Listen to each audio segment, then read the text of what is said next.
Never left. Time to say bye. Boom. Yo, what's up? This is a guide how to clear Conundrum 12 in Golden Gears using Black Swan, the new dot unit in Honkai Star Rail. This team uses all E0 units except for the Trailblazer and all 4-star light cones, making it a free-to-play friendly if you have these units.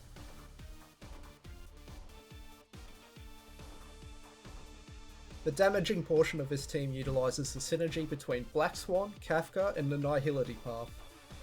When playing Black Swan, the goal is to build up Arcana stacks as large as possible and detonate it using Kafka's skill and ultimate. Arcana stacks are gained when the enemy takes damage from dot, however are reset at the start of enemy turns. This reset can be bypassed for a single turn using Black Swan's ultimate and will allow huge stacks of Arcana to be built. Kafka has incredible synergy with this mechanic as she can both detonate the dot and build it up, making a powerful combo. This pairing is enough damage to allow us to comfortably run double sustain. For this run we will be using the Nihility path, focusing on getting the Resonance formation outsider. This allows this comp to have full uptime on all dots, increasing the amount of Arcana stacks applied. The most important blessings for damage to acquire are: Why Hasn't Everything Already Disappeared? Funeral of Sensory Pursuivant, All Things Are Possible, and Before Sunrise.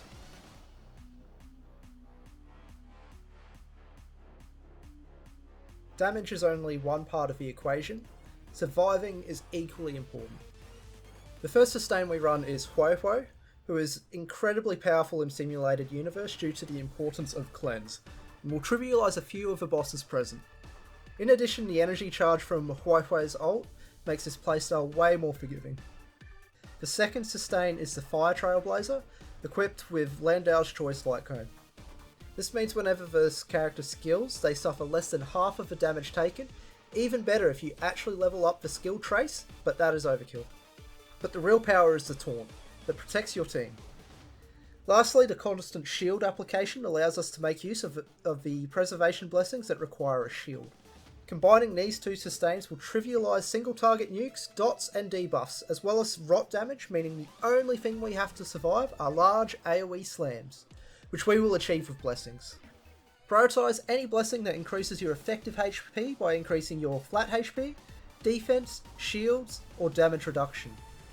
In addition, a nice utility pick for this team is the Abundance Blessing, as Huo Huo will have a chance to proc this on every unit's turn and ultimate, giving more skill points than you could ever need.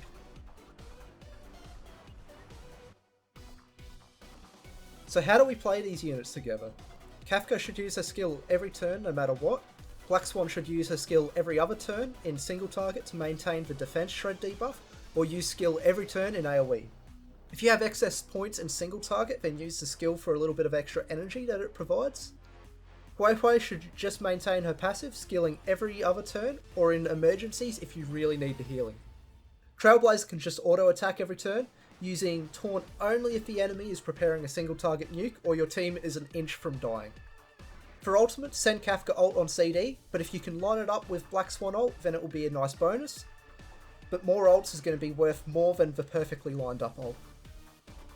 Black Swan ult should only be used if the enemy doesn't already have an application of the debuff from a previous ult, and be used immediately after the priority enemy's turn has been taken to ensure sufficient time to build stacks.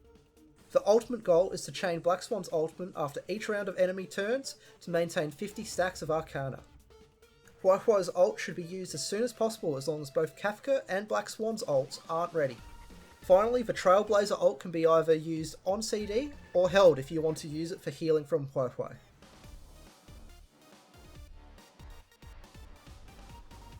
For this strategy, we will be using the Occurrence dice to obtain as many blessings as possible and enter as many reward domains as possible, giving high value rewards. We will be using Attention dice face to generate double reward domains and then using our remaining faces to copy this all over the plane. So how do we play?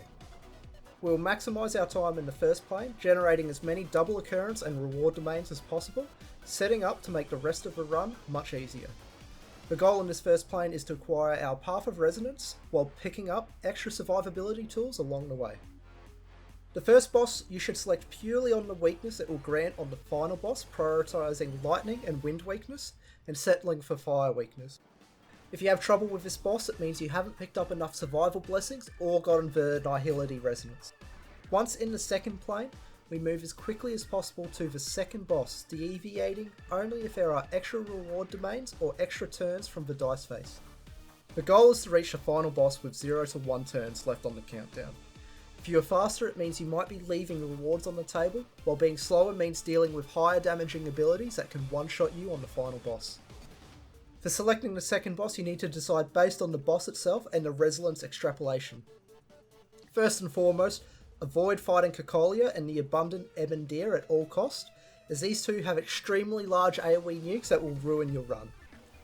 The next choice to make is based on the extrapolation.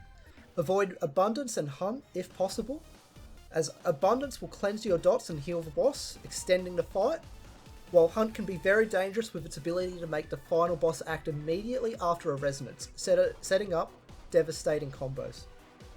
The easiest boss with this comp is Kafka, as she is entirely trivialised by Huo Huo and is a free ride, while Yangqing, Shepard and Svarov are reliably beaten with good play. In the final domain, we again rush to the boss with the goal of having a disruption level at most of 4, with high stacks becoming increasingly difficult, so going higher means you need to get a significant power boost for each extra stack. For the final boss selection, if you are forced to take Abundance or Hunt Resonance, then pick the boss that will remove the effects of a Resonance extrapolation. Otherwise, prioritise the Automaton pair or Swan True King, as Agenti has the highest potential damage, as we can't immediately deal with his statues efficiently. That's it. It may take a couple of attempts, but remember that the primary goal is to pick up enough blessings to survive an AoE slam, and generate and maintain Arcana stacks for large amounts of damage.